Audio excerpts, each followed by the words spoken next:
Hey everyone, welcome back to the channel. Get ready to dive into the dark side of gaming because today we're talking horror. That's right, today we're diving into the best horror games you can play on a low-end PC. We're talking bone-chilling scares, terrifying creatures, and all the jump scares you can handle without needing a supercomputer to run them. So if you're looking for some spine-chilling fun without breaking the bank, stay tuned. First up, we've got a classic that still holds up today. Amnesia: The Dark Descent. This game is practically synonymous with indie horror, and for good reason. You wake up in a creepy castle with no memory, classic horror trope, am I right? But the real terror begins when you realize you're being hunted by something, and trust me, you do not want to see what's lurking in the shadows. Now, what makes Amnesia perfect for low-end PCs is its ingenious approach to horror. It's not about jump scares every 5 seconds, it's about atmosphere.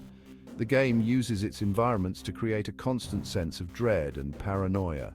The sound design is phenomenal. Every creak and groan of the castle will have you on edge. But here's the kicker. To survive in Amnesia, you can't fight back. You have to run and hide, relying on your wits and a very limited supply of tinderboxes to light your way.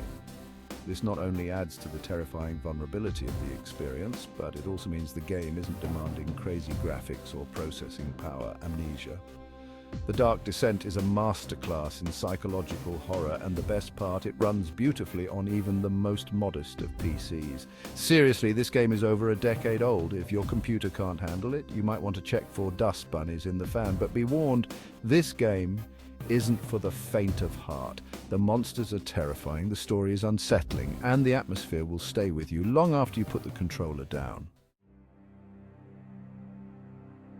Next up, we're strapping on our night vision goggles and heading into the terrifying world of Outlast. Now, if you're a fan of found footage horror movies like Blair Witch Project or REC, then buckle up, because Outlast takes that immersive first-person perspective and cranks it up to 11. You play as Miles Upshur, a journalist investigating a shady psychiatric hospital. Sounds like a great idea, right? Wrong.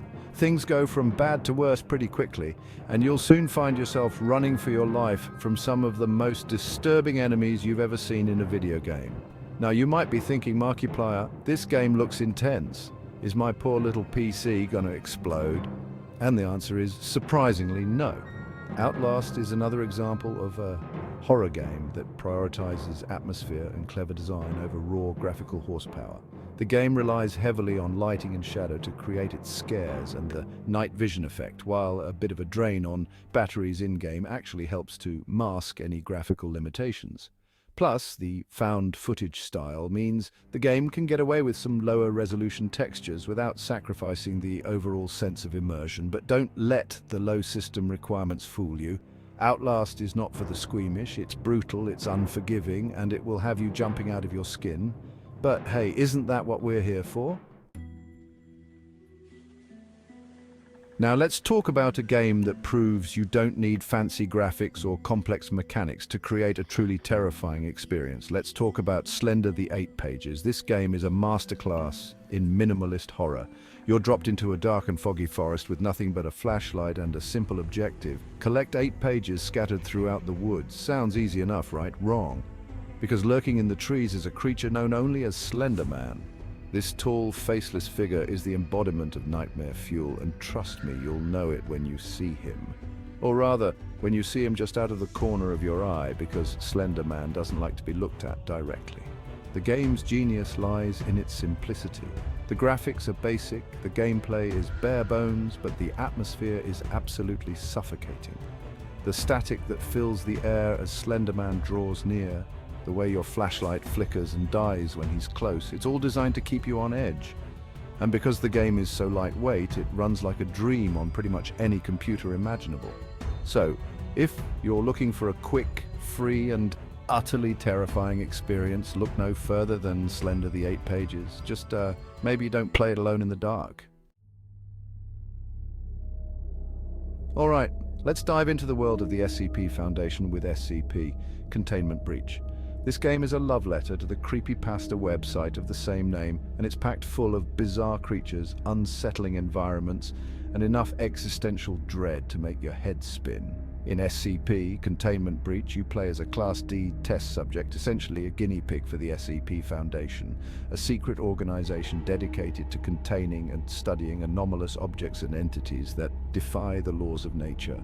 Naturally, things go wrong, containment is breached, and all hell breaks loose. Now, visually, this game isn't going to blow you away. It's got that early 2000s low-poly aesthetic going on, but trust me, what it lacks in graphical fidelity, it more than makes up for in sheer pants-wetting terror. Each SCP entity is a uniquely horrifying creation with its own set of abilities and behaviors. You've got SCP-173, the statue that only moves when you're not looking at it, SCP-096, the shy guy who goes berserk if you make eye contact, and countless others, each more disturbing than the last. The game's strength lies in its unpredictable nature. You never know what SCP you're going to encounter next or how to survive it. It's a constant game of cat and mouse, where the mouse is vastly underpowered and the cat is a reality-bending abomination. But hey, that's half the fun, right? And the best part is you can experience all this terrifying chaos on even the most potato-like of PCs. Last but not least, we've got Darkwood, a game that proves top-down horror can be just as terrifying as its first-person counterparts.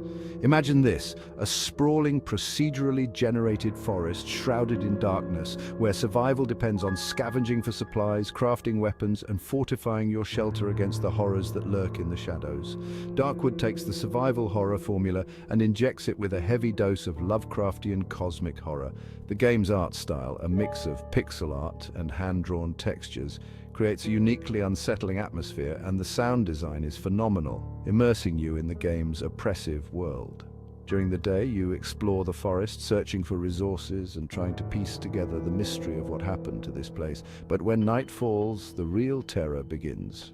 That's when the creatures come out, grotesque, mutated things driven by an ancient and unknowable evil. And here's where Darkwood gets really interesting. You can choose to fight back, boarding up your hideout and setting traps for the creatures. Or you can try to avoid them altogether, hiding in the shadows and praying they don't find you. The choice is yours, but be warned, every decision has consequences, and trust me, you will die a lot, but that's all part of the experience. Darkwood is a game about atmosphere, about dread, about the feeling of being hunted.